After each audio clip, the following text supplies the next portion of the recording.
para calon pasutri terkasih, hari ini mestinya ini puncak sebenarnya, tapi karena kita mengambil kesempatan duluan, kita coba mendalami tentang spiritualitas perkawinan Katolik.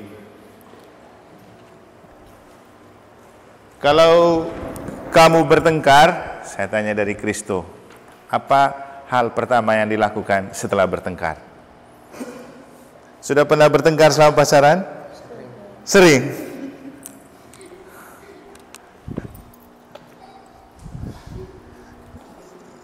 Ini Kristo bilang sama siapa namanya sudah? Nana. Nana. Iya. Nana itu di Manggarai itu panggilan untuk laki-laki. Oh iya udah. Sudah. Kalau bukan, tadi Kristo bilang sudah sering bertengkar selama pacaran. Nah, kenapa baik lagi setelah bertengkar, dan apa tipsnya supaya setelah bertengkar itu lekas baik? Jadi saya berusaha sama Nana tuh kita omong sana ya. Sekarang kita bertengkar karena satu dua hal. Nanti setelah itu Nana harus ngomong, Kristo jangan gini, aku tuh sebenarnya gini. Jadi omong maksud yang sebenarnya kenapa bisa berkelahi itu. Nanti ya sendirinya ini Baik. sendirinya baik gitu. Terus Jadi kalau terus-terusan kayak gitu gitu terus gitu. ya, Terus terbuka aja. terbuka. Kalau Nana bagaimana? Kalau bertengkar siapa yang duluan mau baik? Saya. Oh, Nana duluan. Tapi kalau apa namanya? Kalau bertengkar kan yang duluan mulai untuk baik Nana.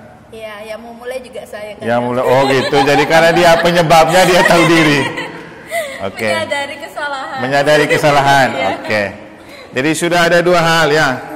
Kristo punya cepat-cepat memahami kenapa sampai kita bertengkar. Yang kedua, kalau sudah bertengkar cepat menyadari.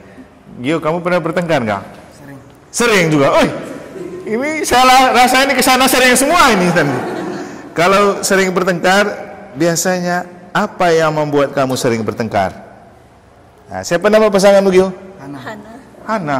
Kok Nana, Hana? Lama-lama kesana nanti apa ya? Asal jangan ada yang anu aja. Hana, kalau kamu bertengkar, biasanya karena apa? Beda pendapat. Beda pendapat. Pendapat apa sih yang sering berbeda di antara kamu nih, Gio? Kesalahpahaman. Kesalahpahaman. Oh, beda pendapat, kesalahpahaman. Kalau sudah bertengkar, siapa yang duluan mau baik? Berdua, pokoknya siapa yang berbuat salah berarti dia itu yang minta maaf. Kamu nggak ikut-ikut mereka jadi? Saling memaafkan. Hah? Enggak. Saling memaafkan. Oh, saling memaafkan. Oke. Sekarang nih, siapa kamu dua punya nama? Tofi. Hah? Tofi. Tofi. Kau tahu nama calon istrimu? Nama lengkapnya siapa? Maria Norlincius. Wih, kau tahu nama lengkapnya dia? Hah? Tahu. Apa saja yang kau tahu dari kelengkapannya dia? Hah? Nama saja. Octavianus Emmanuel Isboko. Hah? Octavianus Emmanuel Isboko. Wih, ngeri Usboko ini. Ini kalau Usboko ini utamakan saya bila bertengkar, omong kosong kan gitu ya. Siapa yang sering memulai pertengkaran? Loh, kok mereka jawab dengan tertawa itu loh, mulai dengan tertawa, padahal kita mau bertengkar. Siapa? Dua-duanya. Jadi kamu ini mau menikah untuk bertengkar ya? Tidak. Saya lompat saja dulu ke sana. Yang lain bukan berarti aman ya. Masih ada banyak pertanyaan. Kalau saya tanya mereka sering bertengkar, sekarang saya tanya mereka, kamu sering bermesraan enggak? Jarang. Jarang. Mengapa kamu walaupun jarang kan berarti itu kan dirindukan. Yang langka dan jarang itu pasti selalu dirindukan. Apa yang membuat kamu ingin bermesraan? Mulai dari siapa ini? Sabar dulu. Hah? Mulai dari siapa namanya? Herman. Herman ini? Iya. Ria. Iya. Lia. Herman Lia. Kenapa mau bermesraan? Karena jarang bertemu. Karena saya kan tugasnya kan di dalam batalion. Kalau calon istri saya masih tinggal di luar sama keluarga. Kadang juga masuk ke asrama untuk bantu-bantu beres di rumah rusun. Oh. Jadi kamu ingin bermesraan karena rindu ya? Ya, rindu. Terus kalau kamu bertengkar karena apa? Berbeda pendapat. Saya curiga bukan karena beda pendapat, tapi karena rindu yang belum terungkapkan. Benar kan? Sebenarnya kamu bertengkar itu bukan karena beda pendapat, kan kamu jauh, jarak. Maka kalau orang jarak seringkali bertengkar karena perasaannya belum tersampaikan dan terungkapkan. Benar kan? Lebih banyak beda pendapat. Lebih banyak beda pendapat. Sudah, nanti yang lain tunggu ya. Cukup dulu dengan yang 1, 2, 3, 4. Kamu ada berapa pasang nih? Maka setelah mendengar kamu bercerita, kesimpulannya gampang. Ternyata orang menikah untuk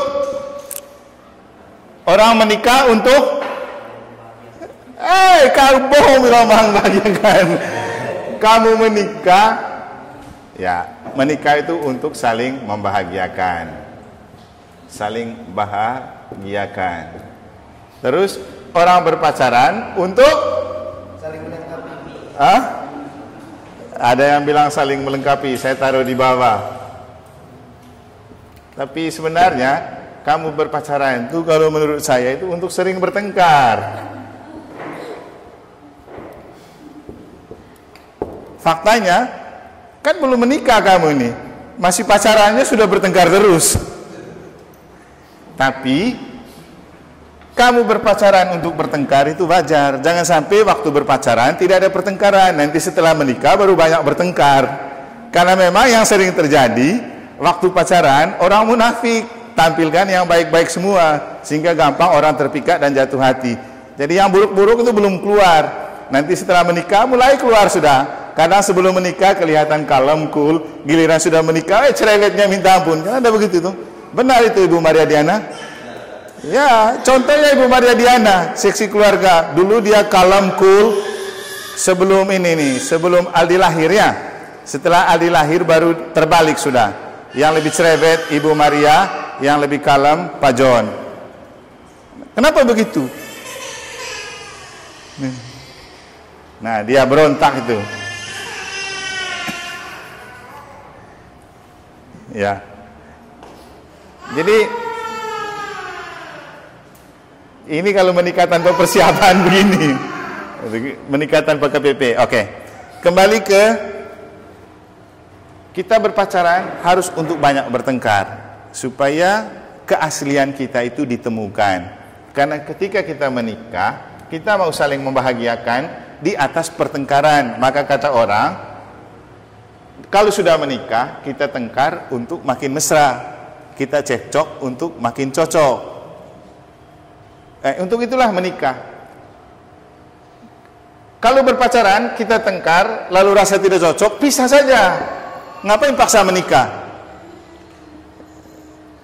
Jadi gitu. Kalau pacaran dan sering bertengkar, lalu kemudian tidak menemukan titik temu, pilihnya pisah saja. Tapi kalau kamu berani memutuskan untuk menikah karena waktu pacaran kamu sering bertengkar, maka itulah yang disebut dengan perlu spiritualitas perkawinan.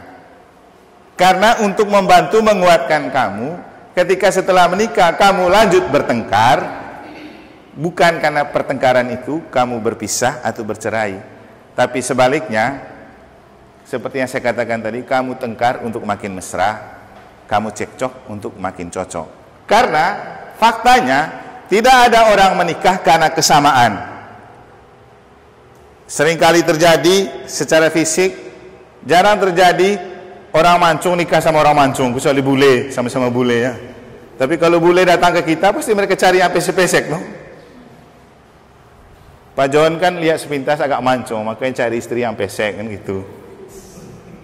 Mereka lihat ini Tian sama ininya pasangannya. Coba lihat mana yang lebih mancung. Dia langsung tunjuk Tian. Tian tidak cari yang sama-sama mancung. Mungkin takut kalau berciuman nanti takut tabrak hidung dan tidak dapat apa-apa ya. Kadang ada yang tinggi pendek. Saya punya bapak itu dia mancung tinggi, tapi saya heran dia punya istri itu pendek, pesek. Gitu. Dan rata-rata gitu, kamu cek sudah masing-masing. Tidak ada orang menikah karena kesamaan. Itu baru secara biologis. Nah, secara psikis dan secara karakter juga tidak ada orang menikah karena punya sama karakter dan perilaku. Pasti beda.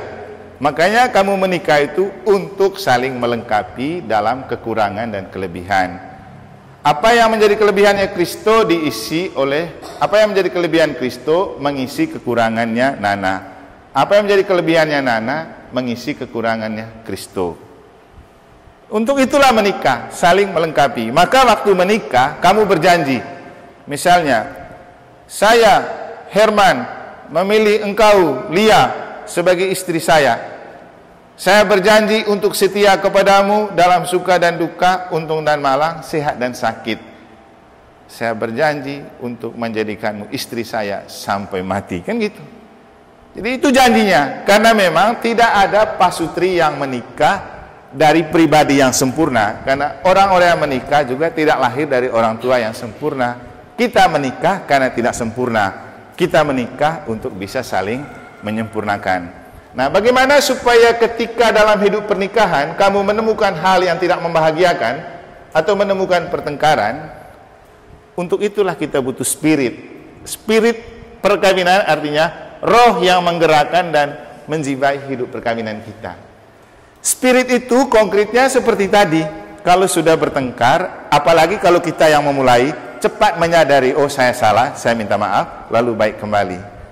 Itu maksudnya.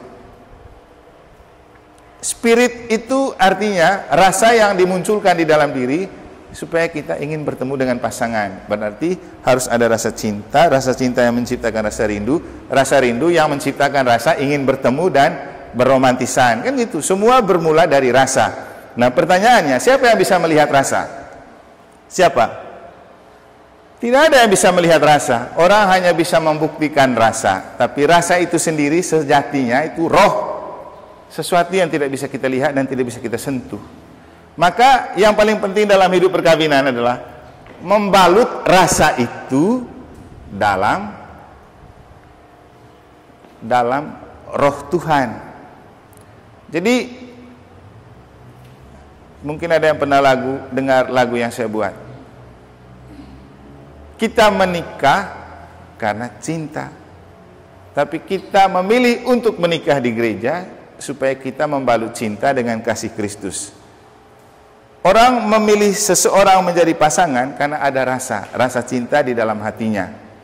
Tapi dengan menikah, kita ingin rasa cinta itu dibalut oleh kasih Tuhan. Makanya kita perlu perkawinan Katolik supaya rasa cinta kita manusia yang terbatas dibalut oleh kasih Allah yang sempurna. Maka setiap kali kita menikah, pasti nanti ada kata-kata kita suci begini. Sama seperti Bapa telah mengasihi aku, demikian juga aku telah mengasihi kamu, maka tinggallah dalam kasihku itu. Kan gitu kata Yesus kan? Jadi dia mengajak para pasutri untuk tinggal dalam kasih Kristus. Kita punya cinta. Cinta itu terbatas, akan lekang oleh waktu.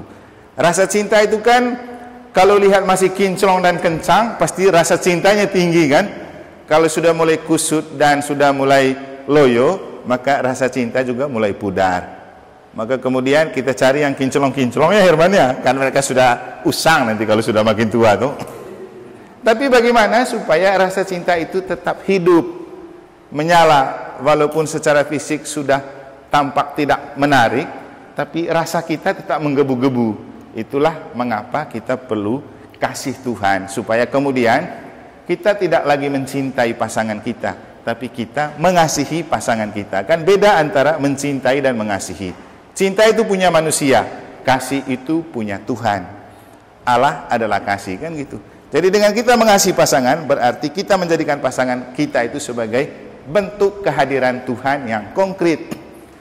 Maka dengan menikah, kamu itu bukan saling mencintai lagi, saling mengasihi dalam Tuhan.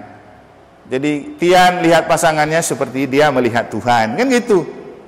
Sehingga dia mau marah juga, kalau saya marah berarti saya marah Tuhan ini.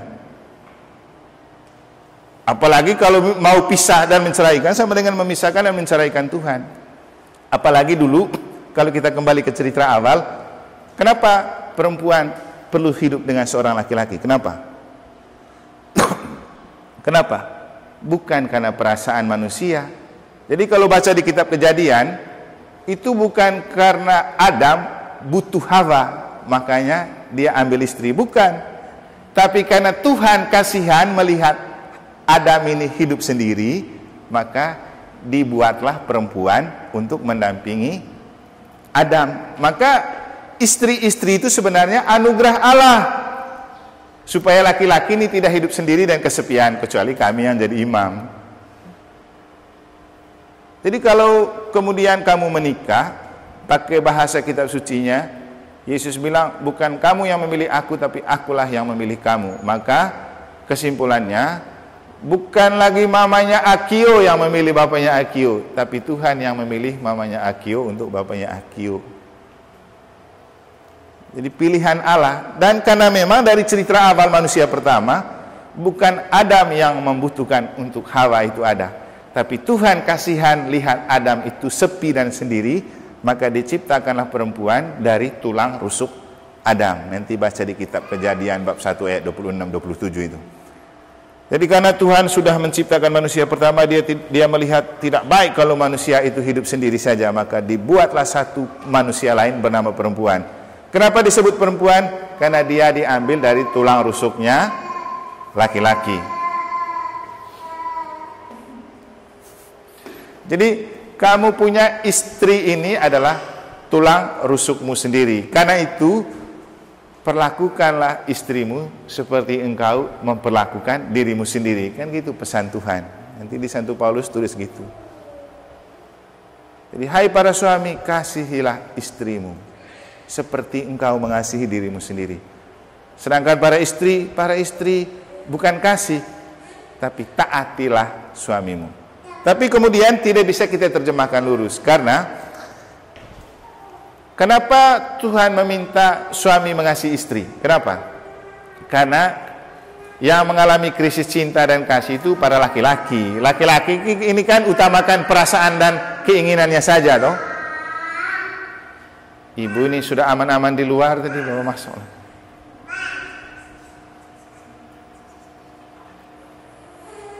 Jadi laki-laki ini kan keinginan saja yang lebih besar, tapi rasa sayangnya susah. Kenapa kemudian kalau orang sudah berkeluarga, anak-anak itu merasa lebih mudah minta sesuatu kepada ibu-ibu daripada kepada bapak-bapak.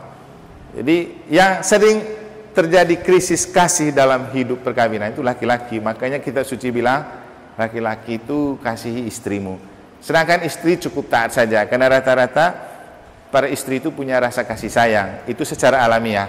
Tapi dalam perubahan zaman terbalik. Kadang-kadang kalau suaminya tidak mengasihi istri, kan tidak perlu taat, kan gitu ya. Kan kitab suci bilang istri itu taat kepada suami kalau suami itu mengasihi. Kalau tidak mengasihi istrinya, ngapain ditaatin? Apalagi kalau dia mengkhianati istrinya, masa masih harus taat? Tidak mungkin, kan? Jadi mari kita kembali ke, kalau kita bicara spiritualitas perkawinan, itu berarti kita bicara tentang roh yang menggerakkan dan menjiwai hidup perkawinan kita. Supaya ketika kita bertengkar untuk makin mesra, supaya kalau kita cekcok, kita cecok untuk makin cocok. Nah, saya tadi kasih foto ini waktu kita makan. Waktu awal kita makan tuh saya memandang ke arah sana itu menemukan awan yang berpasangan. Berpasangan itu awan tadi. Jadi ini ada dua, ini ada dua. Pas kamu lagi berpasangan. Tapi lama-lama setelah selesai makan, dia berubah awannya jadi seperti begini. Nah ini dia, berkumpul sudah dia. Spiritualitas itu artinya bagaimana melihat kenyataan yang kita lihat dengan mata kepala itu dimaknai secara rohani sebagai bentuk kehadiran Tuhan. Maka spiritualitas perkawinan artinya membaca tanda-tanda yang ada di sekitar kita untuk melihat kehadiran Tuhan. Kita kembali ke foto yang pertama. Awan pun berdua-dua. Artinya alam menyetujui kamu hidup berdua sebagai suami istri, kan?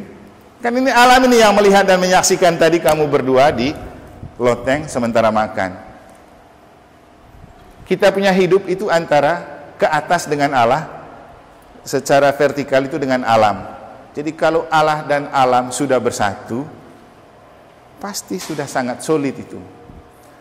Artinya, kamu mencintai secara alamiah itu karena perasaan manusiawi. Tapi ketika Allah ikut turun tangan dan ikut campur dalam hidup perkawinanmu dengan memberikan kasih, berarti itulah yang membuat pernikahan sempurna. Maka kenapa kemudian setiap relasi suami istri atau relasi cinta itu dikukuhkan dengan sakramen perkawinan? Kamu kan KPP ini nanti ujung-ujungnya terima sakramen perkawinan, supaya hidup perkawinanmu dijiwai oleh roh Allah dan disepuh oleh kasih Tuhan. Itu tujuannya. Sehingga kamu perlu persiapan seperti ini, karena menerima rahmat kasih dari Tuhan dalam rahmat sakramen perkawinan itu bukan pekerjaan mudah. Kalau kamu buat anak gampang saja, pergi saja ke tempat sepi sunyi, kamu buat di situ jadi. Tapi untuk saling membahagiakan ini tidak mudah. Jadi butuh campur tangan Allah, karena yang menjadi sumber kebahagiaan itu adalah Allah, bukan kita. Jadi tadi kita makan, alam menyaksikan, ada doa lagi, berarti Allah ikut campur mendukung hidup perkawinanmu sebagai pasutri calon yang hidup berdua-dua. Ketika kemudian awannya dari berdua menjadi bersatu, ya, karena kamu menikah bukan lagi jadi dua tapi satu, kan itu. Di kitab suci sudah bilang, kamu menikah maka kamu bukan lagi dua tapi satu. Apa yang satu?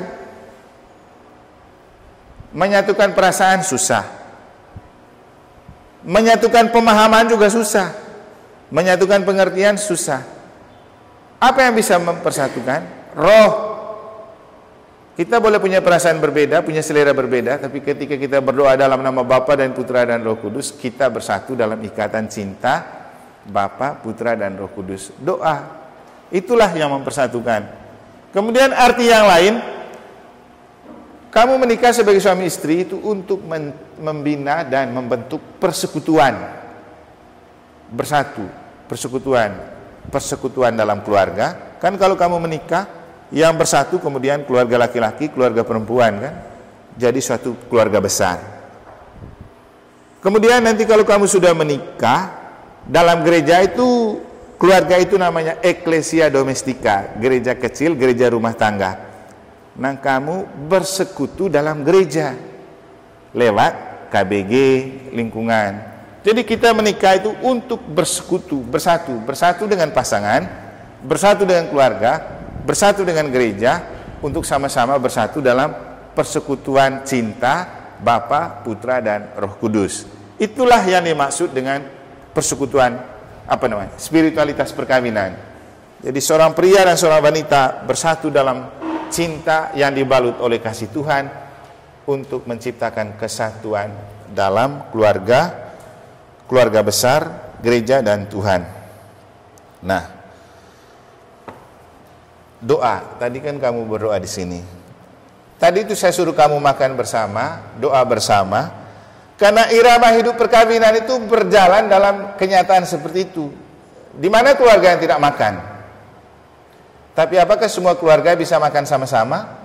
Susah. Kemudian kita boleh bersama dalam banyak hal, tapi perlu bersama dalam berdoa. Jadi irama hidup perkawinan itu berdua, bersama, dan berdoa. Kalau perkawinannya Katolik. Jadi doa ini penting. Kenapa tadi kemudian saya suruh mari kita makan bersama, lalu berdoa bersama, baru dapat materi tentang spiritualitas perkawinan. Supaya kita memaknai kenyataan hidup yang rutin kita lakukan sehari-hari. Karena nanti lagi-lagi kita menikah memang untuk bahagia, tapi sebelum kita bahagia pasti saling bertengkar dulu. Ada beda pemahaman, ada kesalahpahaman. Dan itu adalah kenyataan-kenyataan yang akan dialami oleh setiap keluarga yang menikah.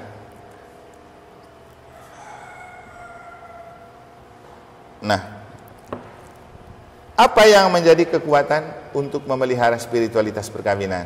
Dan apa itu kekuatan roh yang menyertai kita? Itulah Roh Kudus. Roh Kudus itu punya buah apa? Kasih. Jadi tadi kita bilang, kita menikah karena cinta.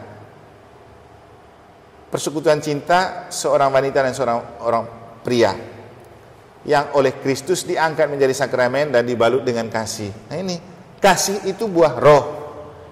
Maka kalau mau memelihara keluarga dan cinta dalam kasih, harus terbuka terhadap kehadiran Roh Kudus, karena kasih itu buah roh. Kemudian sukacita. Sukacita kan sama dengan kebahagiaan. Kita menikah untuk bahagia. Tapi tidak ada kebahagiaan yang dapat kita peroleh kalau kita tidak terbuka kepada roh. Karena ternyata sukacita atau kebahagiaan itu anugerah roh. Kita tinggal jembrana yang selalu buat salam bahagia. Apakah betul orang bahagia? Belum tentu. Terpaksa bilang salam bahagia walaupun hati tetap terluka dan hancur. Kan banyak begitu. Jadi banyak orang salam bahagia, ayo salam bahagia, tapi hatinya tidak bahagia sebenarnya. Kenapa? Kita tidak bisa membeli kebahagiaan di dunia, apalagi dengan jabatan, dengan pendapatan. Biar kita punya jabatan tinggi, punya pendapatan tinggi, belum tentu bahagia. Karena bahagia itu soal anugerah Allah melalui Roh Kudus. Makanya kenapa kemudian kamu semua yang menikah dengan teman Katolik atau Kristen perlu untuk menerima sakramen perkawinan, supaya ada roh yang hidup dalam hidup perkawinan itu. Kemudian damai sejahtera. Keluarga yang damai itu susah dapat keluarga yang damai, karena faktanya pasti akan bertengkar. Tapi bagaimana supaya tidak terjadi pertengkaran itu mengalahkan kedamaian? Maka terbuka kepada Roh Kudus, supaya Roh Kudus memadamkan api kebencian dan pertengkaran, lalu menganugerahkan damai. Kemudian yang ke 1, 2, 3, 4 itu kesabaran. Nah, ini juga tidak mudah. Menjadi orang sabar itu tidak mudah. Tapi menjadi orang sabar itu bisa mengandung dua kutub, positif dan negatif. Orang sabar itu baik, berarti tidak lanjut pertengkaran kan? Tapi kadang-kadang orang sabar juga dimanfaatkan, karena saking sabarnya orang menyalahgunakan kesabaran orang. Banyak juga saya menemukan kenyataan bahwa istri-istri atau suami-suami kalau melihat pasangannya sabar, malah dia bikin ulah banyak-banyak karena tahu pasangannya sabar. Mereka dua berkuliah tuh. Mesti benar tuh. Suami saya kan sabar, jadi saya bebas buat ulah. Kadang-kadang begitu. Ya, tapi kembali ke ketulusan. Kita sabar kalau karena tulus tetap berbuah manis. Kemurahan, murah hati.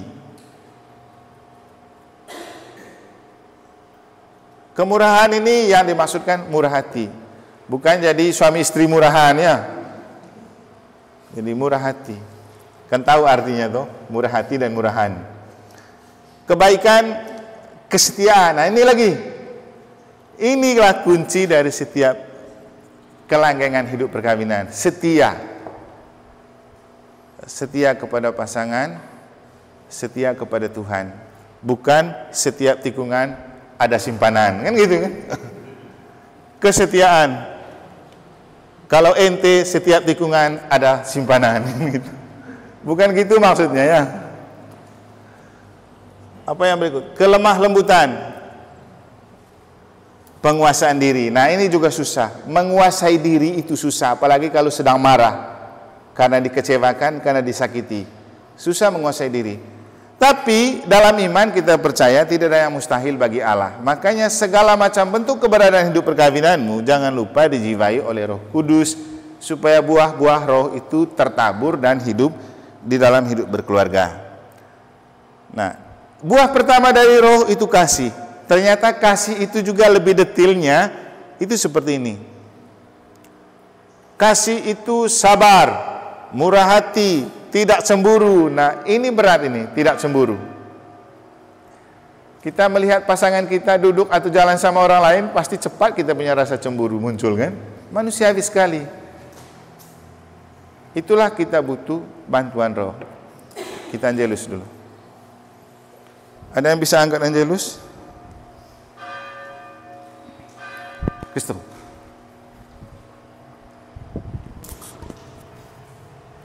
Mari kita berdoa dalam nama Bapa dan Putra dan Roh Kudus. Maria menerima kabar dari malaikat Tuhan. Maka ia penuh mengandung dari Roh Kudus. Salam Maria, penuh rahmat Tuhan sertamu. Terpujilah engkau di antara wanita, dan terpujilah buah tubuhmu Yesus. Santa Maria, Bunda Allah, doakanlah kami yang berdosa ini sekarang dan waktu kami mati. Amin. Aku ini hamba Tuhan. Terjadilah padaku menurut perkataanmu. Salam Maria, Penuh rahmat Tuhan sertamu. Terpujilah engkau di antara wanita, dan terpujilah buah tubuhmu Yesus. Santa Maria, Bunda Allah, doakanlah kami yang berdosa ini sekarang dan waktu kami mati. Amin. Sabda sudah menjadi manusia Dan tinggal di antara kita. Salam Maria, Penuh rahmat Tuhan sertamu. Terpujilah engkau di antara wanita, dan terpujilah buah tubuhmu Yesus. Santa Maria, Bunda Allah, doakanlah kami yang berdosa ini sekarang dan waktu kami mati. Amin. doakanlah kami Santa Bunda Allah, supaya kami dapat menikmati janji Kristus. marilah kita berdoa. Ya Tuhan, karena kabar dari malaikat kami mengetahui bahwa Yesus Kristus Putramu telah menjadi manusia, kami mohon curahkanlah rahmat-Mu ke dalam hati kami, supaya dengan syarat dan salibnya kami penuh kebangkitan yang mulia karena Kristus juga Tuhan kami. Amin. Dalam nama Bapa dan Putra dan Roh Kudus. Amin. Oke, terima kasih. Nah, setelah itu tidak cemburu. Berat ini tidak cemburu. Tapi kita bisa meredam rasa cemburu buta itu dengan bantuan Roh Kudus. Jadi doa itu penting. Tidak memegahkan diri, merasa diri lebih penting, lebih hebat, lebih pokoknya lebih dalam segala hal. Nah, kenapa kemudian Bapak Ibu kalau buat survei atau kalau kita lihat pasangan-pasangan yang misalnya istrinya lebih punya pendapatan tinggi dari suami, jangan kita berpikir tidak punya masalah. Seringkali terjadi permasalahan di sini. Ini karena masalah memegahkan diri.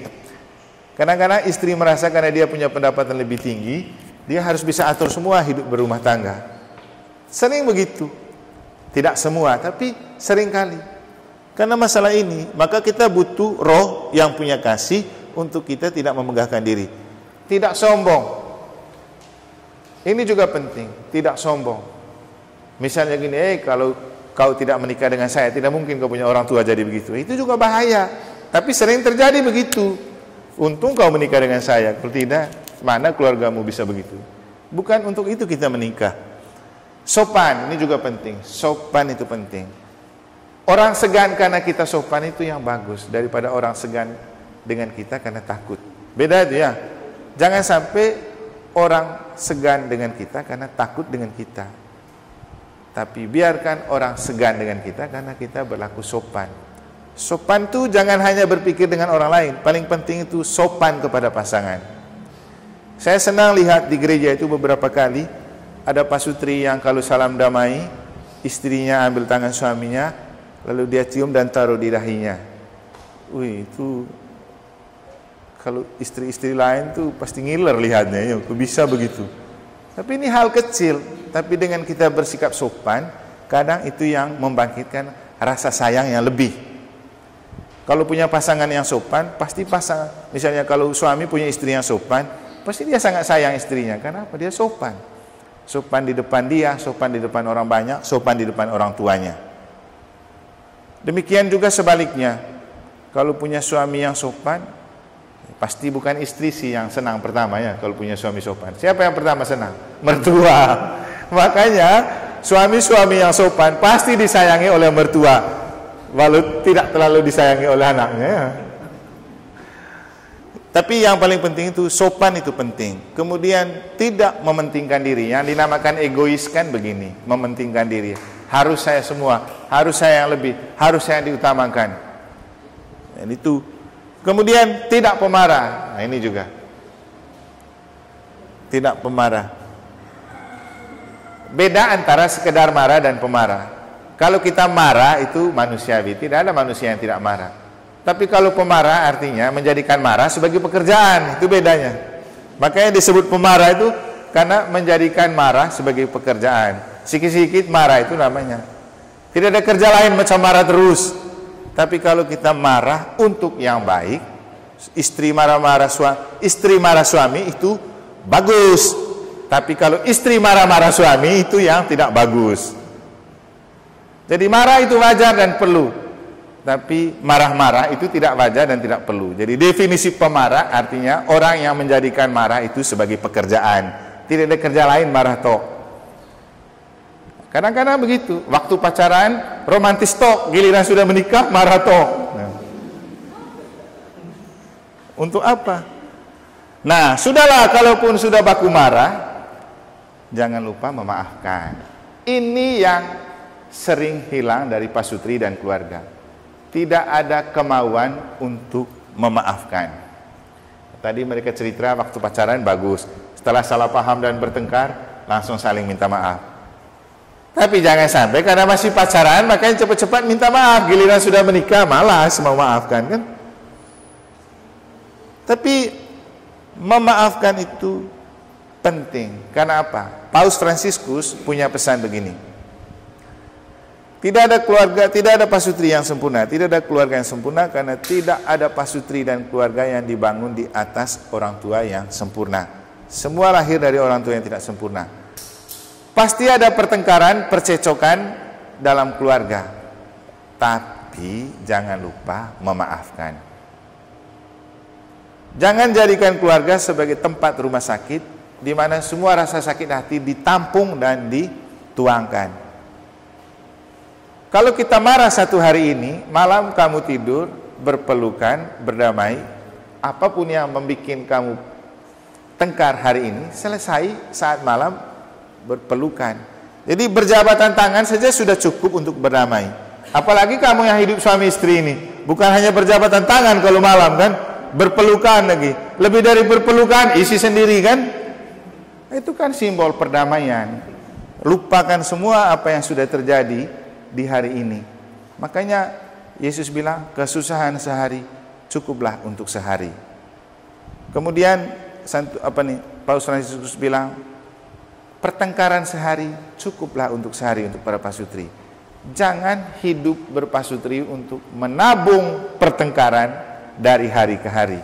Karena ketika kita menjalani hidup perkawinan untuk menampung pertengkaran, maka kapan selesainya itu pertengkaran? Bertengkar hari ini, dendamnya sampai besok. Bertengkar lagi besok, simpan terus. Akhirnya kamu hidup menikah tidak pernah bahagia karena nabung banyak pertengkaran. Ya kalau bertengkar hari ini, nanti malam selesai. Tapi tidak ada pertengkaran yang selesai kalau tidak ada gairah untuk memaaf. Dan memaafkan itu bukan soal kita yang hebat, tapi roh Tuhan yang bekerja di dalam diri kita. Karena anugerah pengampunan dan pemaafan itu buah Roh Kudus. Kuasa mengampuni itu buah Roh Kudus. Makanya kalau kamu mau menjadi pasangan yang bisa memaafkan pasangan, ya, tidak ada pilihan lain, terbuka terhadap Roh Kudus yang memiliki atau membuahkan kasih. Yang terakhir, suka keadilan. Ini juga penting, adil. Jangan istri terus yang shopping, lupa belanjakan suami, kan itu tidak adil juga. Jangan nanti juga suami beli rokok terus, giliran beli ikan dan sayur bilang tidak ada uang, kan itu tidak adil juga. Kalau untuk beli rokok satu hari, Mas Cus misalnya satu hari rokok berapa bungkus misalnya? Hah? Satu bungkus. Katakanlah satu bungkus harga berapa? 22.000. Tadi dia bilang satu, sekarang dua. Oh, katakanlah satu ya, harga 22.000. Siapa tahu lari lewat menjadi dua, kan 44.000. Kadang-kadang kita laki-laki dan para suami, dia tidak berhitung. Giliran dia beli rokok dan arak, dia jor-joran kasih keluar uang. Apalagi kalau sudah ada teman angkat-angkat. Giliran istri minta beli minyak goreng dan ikan, tidak ada uang. Nah, ini kan tidak adil. Padahal baru beli rokok. Tapi waktu pacaran masih keluar semua. Nanti kalau sudah menikah baru mulai hitung-hitung. Jadi itu adil. Kita ini kadang berpikir ya, apalagi di zaman politik, orang berbicara pemimpin itu harus adil, tapi lupa. Coba kembali ke dalam diri sendiri, adil nggak kita hidup dengan sesama? Jangan jauh-jauh. dalam hidup berpasangan, adil nggak kita? Saya saja misalnya gini, kalau kami Romo ini kan kami punya mempelai itu umat. Ketika kemana-mana saya pergi berbicara, ceramah atau beri materi, saya juga berpikir tentang keadilan. Jangan sampai saya laris di tempat lain, tapi saya tidak pernah membagi pengetahuan dengan umat di paroki sendiri. Itu kan berpikir keadilan. Jangan sampai waktu saya banyak pakai untuk pergi keluar pelayanan di luar, sementara di sini saya tidak layani. Kan tidak adil juga itu. Jadi bicara keadilan ini jangan jauh-jauh. Jangan kan gitu. Kita di dalam rumah tangga, keluarga, sering ada rasa tidak adil antara anak-anak. Kadang anak tertentu sangat diperhatikan dan dimanjakan, anak tertentu tidak. Anak tertentu cukup dibelikan nasi goreng, anak tertentu belinya chicken. Nah, itu. Kalau anaknya itu dia minta apa saja langsung dibelikan. Kalau anaknya satu lama baru diberikan. Itu kan menciptakan ketidakadilan. Sebenarnya banyak juga ketidakadilan itu terjadi dalam keluarga. Tapi siapa yang menyadari? Orang berpikir kalau bicara keadilan itu bicara bangsa, karena ada di sila kelima Pancasila, yaitu keadilan sosial bagi seluruh rakyat Indonesia. Mestinya buat lagi Pancasila dalam keluarga. Sila kelima adalah keadilan sosial bagi seluruh rakyat di dalam keluarga. Jadi termasuk suami, istri, anak, mertua, dan lain-lain. Jadi ini beberapa hal yang menjadi spirit yang menjiwai hidup perkawinan. Jadi perlu terbuka terhadap Roh Kudus. Roh Kudus dengan ketujuh karunia-Nya, dan karunia pertama itu adalah kasih. Kasih itu melahirkan beberapa hal yang sebenarnya sangat melekat erat dengan hidup sehari-hari. Nah, ini pesan Paus Fransiskus untuk keluarga.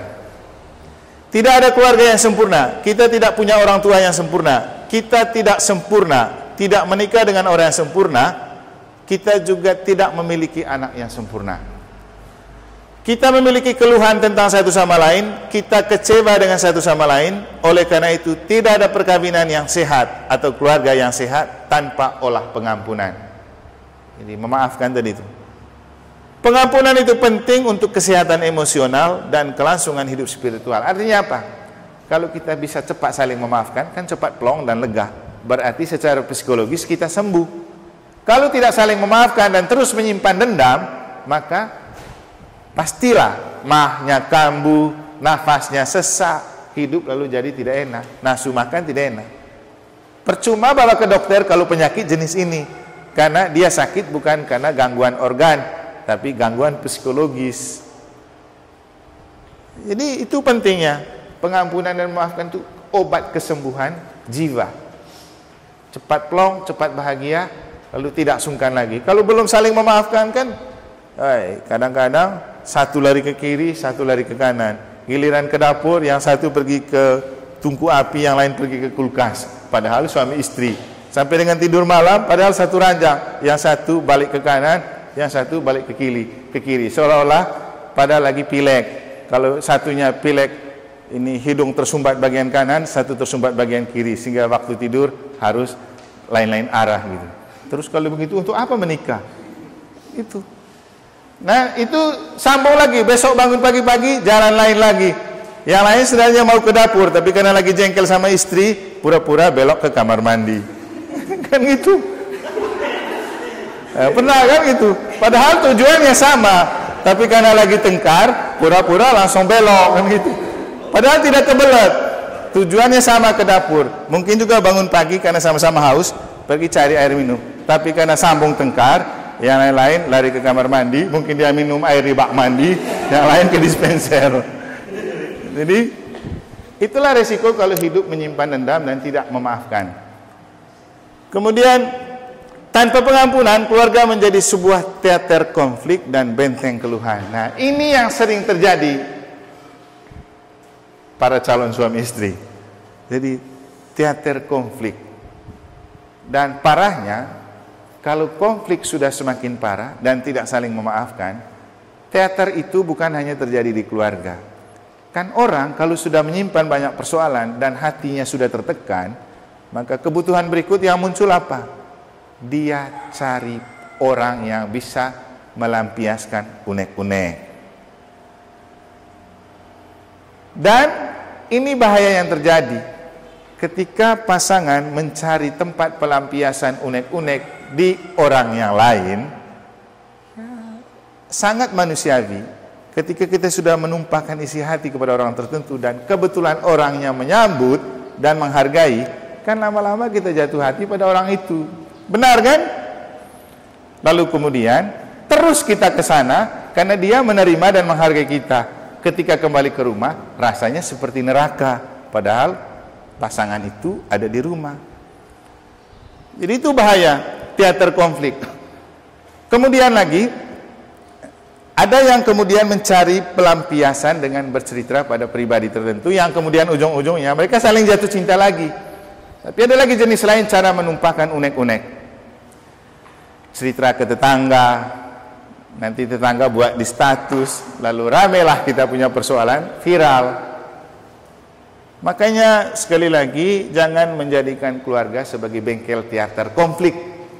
Kalau ada konflik seperti cerita-cerita tadi, cepat menyadari itu kesalahan, meminta maaf, saling memaafkan, jangan lagi. Jangan menumpuk banyak persoalan, karena ketika sudah menumpuk banyak persoalan, kita pasti mengalami tekanan batin, dan itu pasti cari pelampiasan. Banyak orang yang kemudian merasa perlu bercerai dengan pasangan, lalu cari yang lain lagi. Pasti tidak bahagia juga. Kenapa? Dia menikah sama orang lain bukan karena cinta, tapi karena pelarian. Di mana-mana hidup, kalau dipilih karena pelarian, pasti bakal tidak membahagiakan dan tidak sukses. Jadi pelarian. Kan banyak kemudian broken home itu memilih dengan jalan pelarian kan. Bisa mungkin dengan pergi ke Erpiko atau kemana-mana, kan makin parah. Maka obat paling manjur ya mengampuni dan memaafkan. Masalah selesai. Apalagi kita bertengkar kan orang lain tidak tahu, ya, urus ke dalam saja. Tapi kalau kita tidak berani saling mengampuni dan memaafkan, seperti yang saya ceritakan, itu yang membuat kita tidak berani mengungkapkan ke pasangan sendiri, malah berani ungkapkan ke pasangan lain. Itu menciptakan banyak persoalan dan persoalan terus. Jadi nanti tidak akan pernah selesai. Benteng keluhan, ini juga penting. Jangan mengeluh terus. Itu secara psikologis, itu keluhan itu memukul orang punya optimisme. Datang langsung mengeluh. Coba optimis dengan hidup, bahwa kita punya persoalan tidak perlu selalu kita ungkapkan dengan keluhan. Kitab suci juga sudah menulis itu, kalau kamu melakukan sesuatu jangan mengeluh dengan berbantah-bantah. Saya pernah dibilangin begini sama orang, Romoku seperti tidak punya masalah, enjoy terus kelihatannya. Saya bilang, iya, kamu melihat saya seperti tidak punya masalah. Walaupun saya punya banyak masalah, kan tidak untuk dipertontonkan kepada orang. Itu kan urusan saya. Bagaimana saya menghadapi dan menyelesaikan. Bahwa ketika saya ketemu orang, saya tetap menampilkan wajah yang lain. Karena saya tidak mewartakan persoalan saya kepada orang misalnya kan. Dan untuk apa? Kita cerita ke orang, nanti dia viralkan kemana-mana, lalu jadi heboh. Dan itu tidak menyelesaikan masalah. Nanti kita lagi yang tambah bermasalah. Karena apa? Kok mereka tahu saya punya masalah? Siapa yang cerita ya? Semakin heboh orang bercerita, semakin kita tertekan. Lama-lama bunuh diri kan? Gitu. Jadi tidak ada orang punya masalah dalam hidup, tetapi kita diharapkan bisa menyelesaikan masalah, tapi tidak dengan mengeluh. Misalnya saya pribadi, walaupun saya punya banyak masalah di sini, tapi saya tidak pernah bercerita tentang masalah saya ke orang tua saya. Apalagi mengeluh, aduh ternyata jadi imam itu susah. Enggak. Kenapa? Itu sangat memukul mental mereka, dan bisa jadi nanti mereka kepikiran terus hanya karena kita bercerita. Dia mengeluh terus, masalahnya banyak. Dia lalu kemudian sakit karena dengar kita mengeluh dan bercerita tentang masalah. Sama juga dengan hidup perkawinan. Kalau pulang kerja datang mengeluh, kan beban juga untuk orang dengan banyak keluhan. Jadi jangan terlalu banyak mengeluh. Jangan jadikan keluarga sebagai teater konflik dan benteng keluhan. Lebih baik paling aman itu mengeluh di hadapan Tuhan dalam doa. Tuhan, saya kok begini. Omong sepuas-puasnya. Setelah Tuhan dengar, kan tidak mungkin Tuhan viralkan itu ke orang. Justru Tuhan berpikir, anak saya ini sudah punya masalah, dia datang lapor ke saya, ya sudahlah saya kasih kamu solusi. Jadi gitu, kita aja ya manusia biasa. Kalau orang punya masalah, tiba-tiba datang cerita ke kita, kan kita rasa berharga tuh. Siapa sih saya ini sampai dia punya masalah dia ceritakan ke saya? Berarti otomatis membuat kita tergerak untuk membantu menyelesaikan masalahnya. Jadi harus betul-betul cari orang untuk mengungkapkan keluhan dan masalah. Dan jangan sampai terus mengungkapkan keluhan di pasangan sendiri. Itulah kenapa kalau kamu menikah perlu bapak mama saksi. Untuk kalau kamu punya keluhan dalam hidup perkawinan dan tidak mampu menyampaikan itu langsung ke pasangan, kamu pakai bapak mama saksi. Ini loh Pak, kau punya anak tuh gak mau sekali dengar saya sekarang. Dulu waktu pacaran dia dengar. Bagaimana nih bapak mama kira-kira atur dia? Itulah pekerjaan. Makanya kalau kamu cari bapak mama saksi bukan sembarangan, asal ada, asal bergaya. Tidak. Kamu cari orang yang kemudian kamu anggap dia lebih orang tua daripada orang tua kamu. Karena begini, kenapa saksi juga tidak orang tua? Ini juga nanti bisa didengar oleh seksi keluarga untuk kasih tahu yang lain. Karena begini, kalau saksinya orang tua, tugas saksi itu lebih berat dari orang tua. Karena secara rohani dia membimbing kita untuk apapun bentuk persoalan keluarga, kita cari ke dia. Makanya saksi jangan cari jauh-jauh. Cari keluarga di sekitar yang kamu anggap betul sebagai orang yang kalau kamu punya masalah, kamu bercerita kepada mereka. Karena kalau kamu punya masalah dalam hidup perkawinan, kamu cerita ke orang tua, itu sama dengan mengadu domba orang tua. Karena tidak ada orang tua yang tidak membela anaknya. Misalnya, Kristo punya keluhan dengan Nana. Dia cerita kepada orang tuanya. Orang tua kan pasti lebih kasihan anaknya. Nanti kemudian tiba-tiba dia sudah jangan pergi lagi ke Nana sana, tinggal di sini saja. Istri apa kayak gitu? Pasti begitu ujung-ujungnya. Demikian juga Nana dia cerita sama orang tuanya. Pasti orang tuanya juga bilang itu. Akhirnya orang tua sama-sama mempertahankan anaknya, lalu tidak ada solusi. Tapi kalau ke bapak mama saksi, kan tidak mengganggu orang tua. Orang tua tidak tahu kita punya masalah. Bapak mama saksi jangan tahu. Tinggal bapak mama saksi panggil kita, kumpulkan kita, duduk bersama, bicara. Ini loh kamu kok mengeluh gini-gini, bagaimana? Ayo kita cari solusi. Itu maksudnya. Jadi kemudian kenapa perlu bapak mama saksi untuk membantu kamu dalam hal, terutama keluhan-keluhan yang tidak dapat kamu ungkapkan langsung kepada pasangan dan memang tidak perlu kamu ungkapkan kepada orang tua. Kalaupun tidak mampu meminta saksi, di paroki itu ada seksi keluarga. Nah, seksi keluarga itu fungsinya untuk menampung aspirasi. Jadi mereka itu seperti DPR juga. Untuk menjadi mediator istilahnya, jembatan yang menjembatani supaya kamu punya masalah itu bisa diselesaikan. Karena kalau kamu masuk di orang salah, maka nanti kamu kalah dengan pegadaian yang punya prinsip mengatasi masalah tanpa masalah. Kita mengatasi masalah dengan ciptakan banyak masalah. Kadang-kadang persoalannya kecil, tapi dibesar-besarkan sehingga masalah kecil kemudian jadi masalah besar. Padahal kata orang masalah itu untuk dicarikan solusi, tapi kita seringkali yang tidak jadi masalah pun dipermasalahkan kemudian menciptakan persoalan. Jadi persoalan itu kumpulan masalah. Dan Paus Fransiskus bilang jangan menjadikan keluarga sebagai rumah sakit, tempat di mana masalah-masalah itu dikumpulkan lalu dijadikan bahan keluhan. Nanti tidak pernah bahagia. Lalu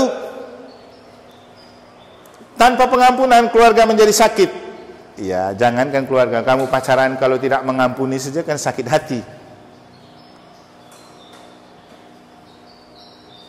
Pengampunan adalah sterilisasi jiwa, penjernihan pikiran dan pembebasan hati. Sudah tahu tuh rasanya kalau sudah saling memaafkan itu plong. Jadi itu pembebasan hati dan penjernihan pikiran. Maksudnya begini, kadang-kadang ketika kita belum saling memaafkan, itu bukan hanya jadi beban perasaan, beban pikiran juga. Karena pikiran kita dipenuhi dengan perasaan-perasaan yang sebenarnya tidak perlu. Sehingga kemudian kerja tidak fokus, pikiran tidak jernih, mengambang. Hasilnya tidak ada hasilnya. Orang yang kerja dalam keadaan stres pasti cenderung tidak sukses. Jadi itu pentingnya kita mengampuni untuk penjernihan pikiran dan pembebasan hati atau jiwa. Siapapun yang tidak memaafkan tidak memiliki kedamaian jiwa. Nah ini, siapapun yang tidak memaafkan tidak memiliki kedamaian jiwa dan persekutuan dengan Allah. Karena begini, kamu tahu kan doa Bapa kami, sudah hafal lagi kan? Coba lagi, berilah kami rezeki pada hari ini, ampunilah kesalahan kami, terus seperti kami pun mengampuni yang bersalah kepada kami. Jadi kita minta Tuhan, ampunilah kesalahan kami, seperti kami pun mengampuni kesalahan orang yang bersalah kepada kami. Artinya, kita baru dapat pengampunan Tuhan kalau kita bisa mengampuni sesama. Kalau tidak bisa mengampuni sesama, kita pun tidak dapat pengampunan. Karena itu yang kita minta dalam doa Bapa kami. Jadi,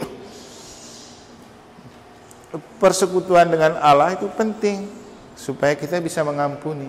Kita dapat pengampunan dan bersekutu dengan Allah kalau kita sudah bisa mengampuni orang lain. Rasa sakit adalah racun yang meracuni dan membunuh. Ingat ini, rasa sakit adalah racun yang meracuni dan membunuh. Mempertahankan luka hati adalah tindakan merusak diri sendiri. Jadi kelihatannya baik-baik saja, ternyata hatinya hancur kan, terluka. Jadi ini bahaya. Jadi kalau tidak mau merusak diri sendiri dan keluarga, jangan terus saling melukai dan mempertahankan luka itu. Cepat dibalut dengan memaafkan. Jadi luka hati hanya bisa diobati dengan memaafkan. Kalau kita sudah menyakiti hati pasangan, tidak ada pilihan lain untuk menyembuhkan kecuali minta maaf. Benar kan? Kalau kita sudah disakiti, kita tidak butuh yang lain. Bukan butuh makan enak, bukan butuh traktir, bukan butuh shopping. Butuh cuma satu kata, saya minta maaf karena sudah menyakiti engkau. Selesai. Jadi itu penting, itu minta maaf. Dia yang tidak mengampuni sakit secara fisik, emosional, dan spiritual. Itu sebabnya keluarga harus menjadi tempat kehidupan dan bukan tempat kematian. Sebuah tempat penyembuhan, bukan tempat penuh dengan penyakit. Jadi keluarga itu tempat penyembuhan, bukan tempat penuh dengan penyakit. Sebuah panggung pengampunan dan bukan panggung rasa bersalah. Pengampunan membawa sukacita. Siapapun yang tidak memaafkan tidak memiliki kedamaian jiwa dan persekutuan dengan Allah. Jadi ini tadi sambungan. Jadi itu lompat saja.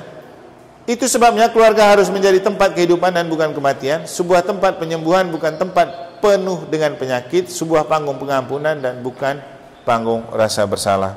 Kamu kan siap menikah untuk ke sana. Maka resep perkawinan yang langgeng itu begini. Resep untuk pernikahan langgeng dengan 3 ungkapan sederhana, yaitu tolong, terima kasih, dan maaf. Ini aja 3 kata yang perlu. Tolong, terima kasih, maaf.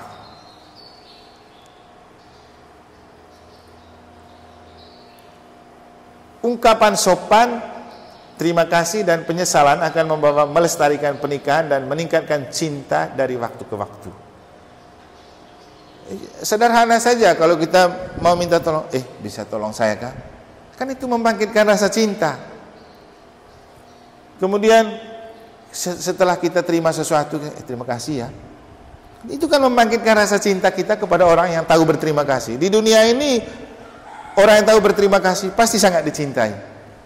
Dan yang dibenci adalah orang yang tidak tahu terima kasih. Kenapa kemudian banyak orang yang mengeluh, saya malas lagi bantu dia. Kenapa? Sudah kita bantu tidak mau terima kasih. Sudah itu omong kita di belakang lagi.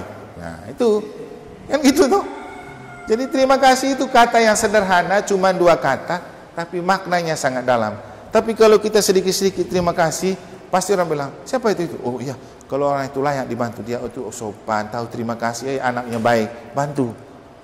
Itu. Jadi kalau orang tidak tahu terima kasih itu seperti kacang lupa kulit. Jangan mengakhiri hari tanpa membuat perdamaian. Tadi saya sudah ceritakan. Jadi simbol perdamaian itu dengan jabat tangan. Tapi kamu suami istri, simbol perdamaiannya bukan saja jabat tangan, berpelukan lagi. Bukan hanya berpelukan, malam kamu tidur buat apa lagi, kan isi sendiri tadi kan. Itu kan simbol perdamaian. Maka kalau sudah bertengkar hari ini, lakukanlah perdamaian dengan cara yang perlu. Jangan sampai sudah tidur bersama juga besoknya sambung bertengkar lagi. Kan tidak ada gunanya tidur bersama itu. Sudah berdamai kok lanjut lagi gitu. Dan kadang-kadang kamu tidur bersama itu bukan hanya sekedar melepaskan kerinduan seperti tadi yang mereka ceritakan ya, tapi itu paling penting, itu simbol perdamaian. Ingat ya sekarang ya, kamu tidur bersama bukan saja melepaskan kerinduan, tapi itu simbol kedamaian. Jangan hanya rindu saja yang dilepaskan, tapi kedamaian juga dimaknai, supaya pertengkaran yang sudah lewat, misalnya tadi kamu sering bertengkar itu kan, bukan karena kamu sakit hati, tapi karena kamu tidak terlampiaskan rasa rindunya karena belum bertemu kan. Nah, kalau sudah bertemu jangan ingat lagi yang itu. Sudah selesai juga sudah menyatu, tangan kaki semua sudah menyatu kan. Untuk apa bertengkar lagi? Jadi itu jangan mengakhiri hari tanpa membuat perdamaian.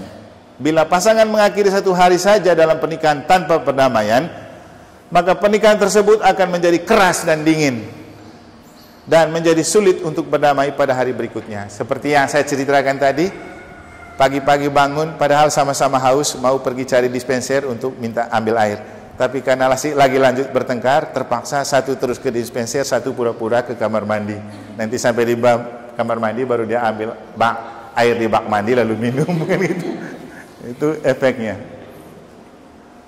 Setiap orang pasti pernah membuat kesalahan, dan tak ada satu orang pun yang sempurna, keluarga yang sempurna maupun suami atau istri yang sempurna. Ini kata-kata dari Paus Fransiskus. Ingat, dia sendiri juga tidak menikah. Saya yang sekarang omong juga tidak menikah. Tapi jangan sampai kami yang tidak menikah lebih bahagia daripada kamu yang menikah. Padahal tujuan utama dan pertama menikah itu apa? Saling membahagiakan. Tapi faktanya seringkali banyak orang yang setelah menikah tidak bahagia, tapi orang yang tidak menikah malah bahagia. Nah, kenapa itu? Kesalahannya bukan pada pernikahannya, tapi pada orang yang menjalani pernikahan. Maka yang paling penting sebenarnya pesan Paus Fransiskus itu, marriage lebih penting daripada wedding.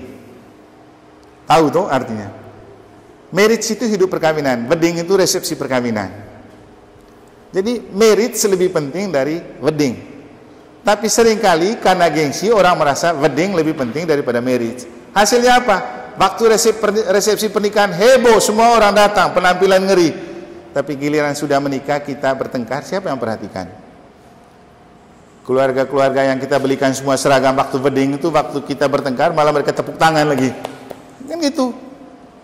Makanya jangan terlalu fokus pada wedding, fokus saja pada marriage. Dan marriage itu sakramen perkawinan untuk membantu menguatkan kamu memelihara hidup perkawinan dan menghidupkan perkawinan. Jadi itu dua kata yang penting. Kamu menikah di gereja untuk memelihara hidup perkawinan dan menghidupkan perkawinan. Menghidupkan perkawinan artinya perkawinan yang kamu kukuhkan di gereja dibawa untuk kamu hidup dalam hidup sehari-hari. Itu namanya menghidupkan perkawinan. Tapi dengan menikah kamu sudah melangsungkan hidup perkawinan. Habis. Ini sedikit spiritualitas yang bisa saya bagikan kepada adik-adik. Masih ada versi lain dari cara saya menjelaskan spiritualitas perkawinan untuk beberapa pasutri yang KPP. Kalau kamu ingin menambah pengetahuan kamu tentang spiritualitas perkawinan, cek saja di channel YouTube saya tentang perkawinan. Di situ banyak penjelasan tentang spiritualitas perkawinan. Yang pasti tanya mereka seksi keluarga. Setiap kali saya memberikan bahan KPP untuk KPP perkawinan, pasti temanya spiritualitas perkawinan, tapi bahannya beda-beda. Kitab suci yang dipakai juga beda-beda. Tapi tidak mungkin saya menyampaikan semua sekarang, karena cukup yang ini dulu kamu tahu. Kalau kamu biasa kuasai yang ini, cukuplah untuk kamu punya spiritualitas hidup perkawinan. Tapi yang paling penting bukan tentang pengetahuan, karena yang paling penting adalah penghayatan. Maka untuk memelihara hidup perkawinan tidak tergantung pada bahan KPP yang kamu sudah dapat, tapi bagaimana membuat bahan itu menjadi hidup dalam hidup perkawinanmu nanti. Itu yang jauh lebih penting. Sama juga dengan saya. 13 tahun saya belajar jadi imam, itu kan seperti KPP itu untuk orang menikah. 13 tahun loh. Tapi kemudian setelah ditabiskan jadi imam, pengetahuan yang didapat selama 13 tahun itu berapa sih yang diingat? Lupa semua. Tapi apa yang kemudian membuat imamat itu berharga? Ketika memaknai pengalaman dari hari ke hari untuk menjadi imam. Ternyata disitulah yang membuat hidup imamat itu kaya. Memaknai setiap pengalaman hidup sehari-hari.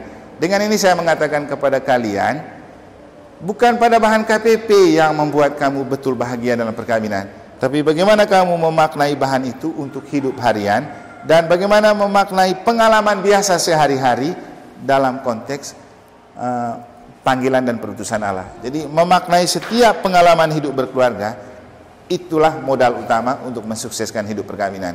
Kalau pengalaman itu membahagiakan, syukuri.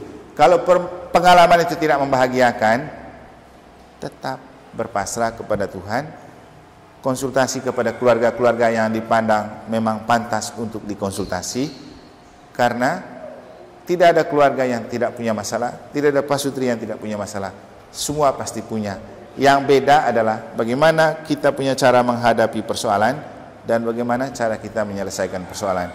Yang pasti, kalau ada Roh Kudus, tidak ada persoalan yang tidak bisa diselesaikan. Kalau ada Roh Kudus, semua persoalan pasti bisa diselesaikan.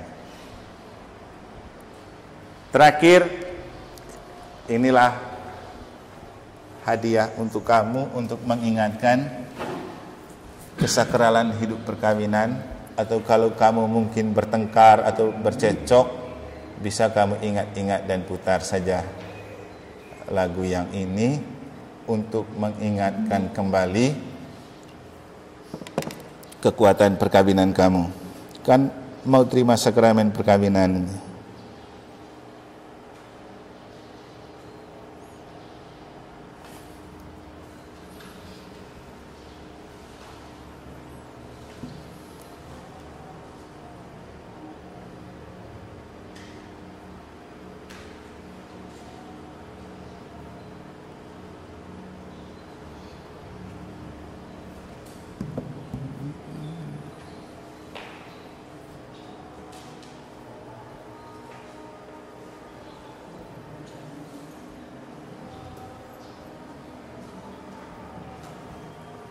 Ini sebagai penutup ya.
iman, karena menikah bukan lagi jatuh cinta. Jiwailah kesetiaanmu dengan iman, karena menikah untuk merawat cinta.